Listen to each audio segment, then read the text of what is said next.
and you turned 60. Wow. Welcome. I think we're the same age. Yeah, welcome to. Was that the uncomfortable portion that was in the building? Because that's not even close. I mean, if that's not it, that's right up on the red line as far as I'm concerned. It's Little Miss Sunshine. Oh boy. Now, I think it's a good film. Okay, well, a lot of people think it's better than good, but go ahead. Okay. Oh boy, we're off to a run. No, I thought it was very good, and I've watched it multiple times. But I do cite it as the beginning of the downfall of this nation. Oh. Now look, you're gun for hire. I'm not blaming you. No, I'll take the bullet. Go ahead. Your character in this movie was what dads used to be and how dads probably should be. And you became the sort of heel of the movie, the butt of the joke, except for all you were talking about was sort of working hard and eating right and so on and so forth. Like when you had that famous diner scene, right, and your daughters wanting to eat ice cream for breakfast, a la mode, and you're sort of going, hey, you're going to a competition and you eat a bunch of ice cream, you're going to put some weight on, and everyone at the table attacked you. Right. What did and I was like, wrong? what? That's what dads are supposed to do. And then I realized that's sort of where we're at now. Wow. And that's why the wheels have come off the wagon and we're all going to have to move to Florida or Texas. I am the poster child for... It was the beginning of the end. Yeah. I'm not saying... The downfall of It was the downfall of society. Yeah. That's it. Other than that, it was a cute film. You know? Damn, I had not heard that take before, and yet, as you say it, there is an element of that I agree with. Well, your character was saying, look, I don't think it'd be a good idea to talk about suicide attempts at the dinner table with an 8-year-old. Right. Right? Right. And everyone was screaming at you like, what is this heresy? Yeah. And you were like, she's 8, you know? Like maybe she doesn't want to hear about her uncle's suicide attempt. And the same thing happened to you again at the diner. Yeah. But in general, you were the dad who did the right thing, who worked hard, who was ambitious, maybe overly so, had a plan, and everyone rolled their eyes every time you said something. And I was like, this guy is doing what dads are supposed to do. Can we remove the Forrest Gump picture for those watching at home right now? I think we've got the idea. Go ahead. Yeah. So there were many of those scenes. Like Dano wanted to be a fighter jock, but he wouldn't speak. That's right. I was like, this kid's a mess. Yeah. This kid's not who you want in F-18. This kid's deep psychological problems. And we're rooting for all you got the uncle, you got the grandpa, your dad's a Snorting, junkie, your dad's a sex-addicted junkie, and we're rooting for him.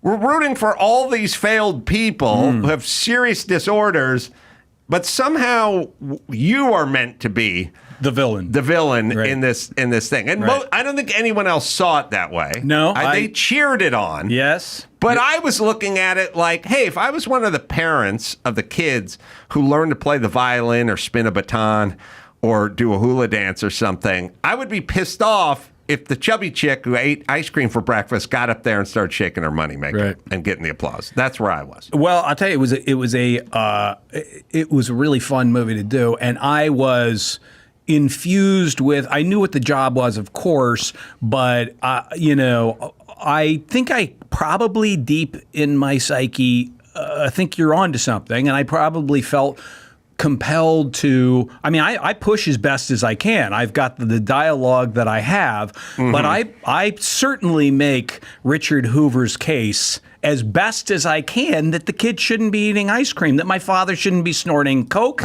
and that, by the way, that was not my original father in the script. Funny enough, Alan Arkin? Alan Arkin. Who won the Academy Award for supporting actor. That's correct. Yes. And I actually, the week before we started shooting, I went to Jonathan Dayton, Valerie Ferris, our directors, and I said, guys, we got a big problem.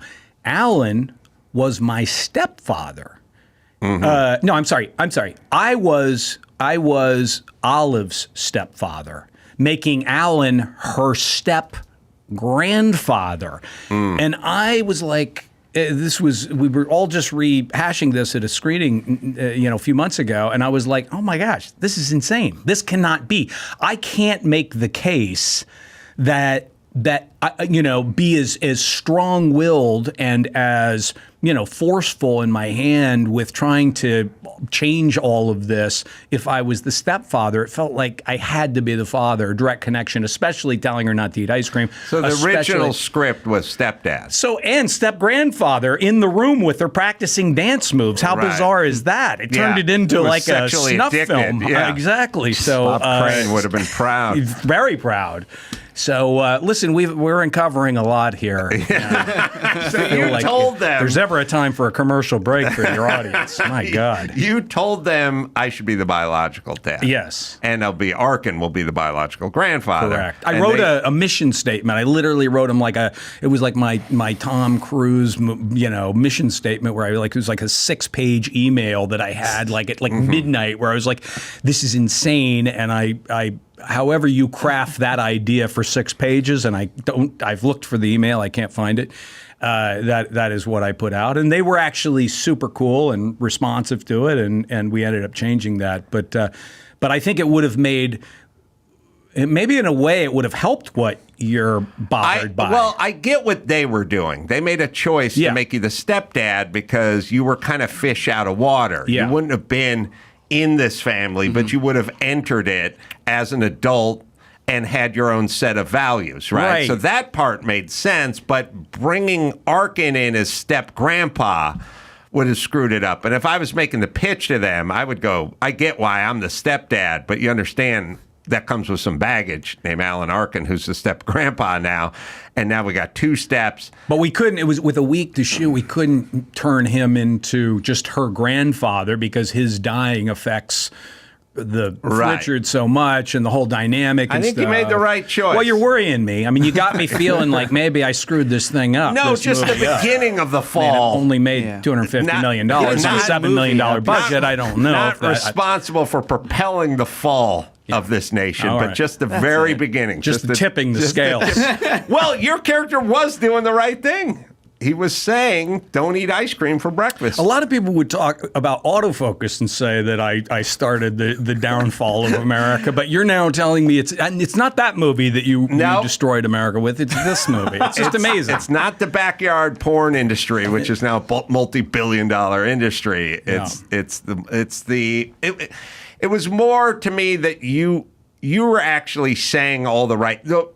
The reason I was responding to it is because we're now living in a day where I say normal things as a dad, and everyone looks at me and goes, "What are you? Well, you can't say that." And I'm like, well, I'm just saying diet and exercise, man. And they go, "You can't shame your son into what?" And I'm like, I'm just talking about stuff that works. I'm just talking about like basic stuff. It's been around for several thousand years. It might be your delivery. They said at the top of the show you're cranky. Delivery. They literally announce you as cranky. So I've had people say it's how you say it. Yeah. And I'm like, you should get over that. Yeah.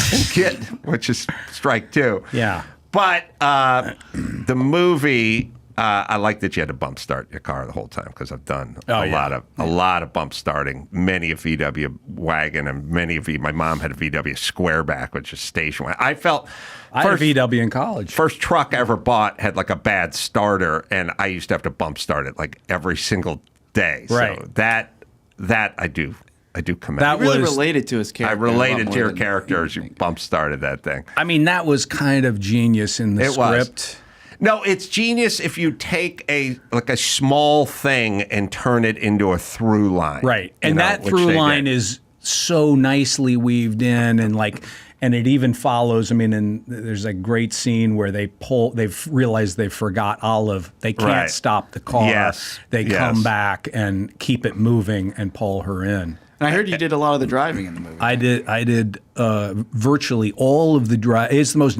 I've said it's the most dangerous movie ever made in show business. We just basically co-opt. I don't know, any highway or street. As far as I know, there was never a cop or motorcycle around. It wasn't closed off or anything. No. You're running and gunning, as they call it. Yeah, I mean, like if we were shooting in the gas station and picking her up, I mean, that was obviously choreographed. But, I mean, a lot of that highway stuff where we were driving and screaming about getting to the show was just like, here's a camera. Why don't you guys just freak out? And, so I was driving the car, and nobody was wearing seatbelts in this 19 I don't know what year. 68? Yeah, I don't know. 68. 71, I don't know. And you had to do some stunt driving on a moped, too. Oh yeah. Yeah, so I there's a had lot to, of- when I saw the movie recently. I forgot. When I show up, I'm driving that motorcycle, and I show up to find my boss, who is I'm trying to get this book deal out of, and the boss is played by Bryan Cranston. Oh, and yeah. so I show up and I call him, and he's kind of like putting me off, and he finally is face to face with me. And I didn't know Brian before, and I remember I'm standing there. I've got these shorts that look like they make Dockers look like, like a Gucci design Yeah, costume. like Lenny Kravitz. These were the worst. I mean, the costumer just could not have humiliated my character anymore by putting him in a worse pair of shorts or shirt. Dopey Dad. And Dopey Dad. And I remember, and I got the little coiffed hair, and Cranston being like, "Wow, you are really taking a chance."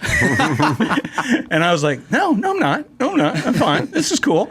By the way, little known fact, not only Walter White, but you also had the cop that pulled me over, which is Dean Norris, who was also from the University of Breaking Bad. So right. that show came shortly after. Cop that got into the porn stash. That's right.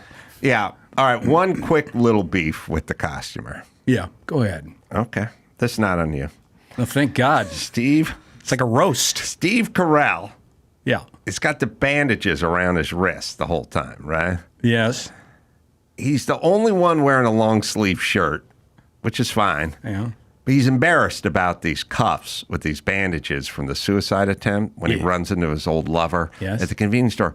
Why does he have his long sleeve shirt cuffed up so we can see the bandages? Why not just roll them down, and then the world would not know about your suicide attempt? Well, doesn't that happen in a convenience store when he's buying like little boy blue, porn for himself? Yes. And I would argue that he was just kind of caught off guard when his boyfriend of the pro scholar shows up, and it throws him a little bit. All right. So, okay. I'll buy that. you cranky. But I'm just saying. Cranky. You don't want mean. people to see your C-section scar put on a shirt. That's all, ladies. It's not. Don't a wear a terrible idea. two-piece. That's no. Listen, if you want to get into costuming, I know the people. I'd like to speak to them off the air. No? I got a beef with your shorts and now the long sleeve shirt.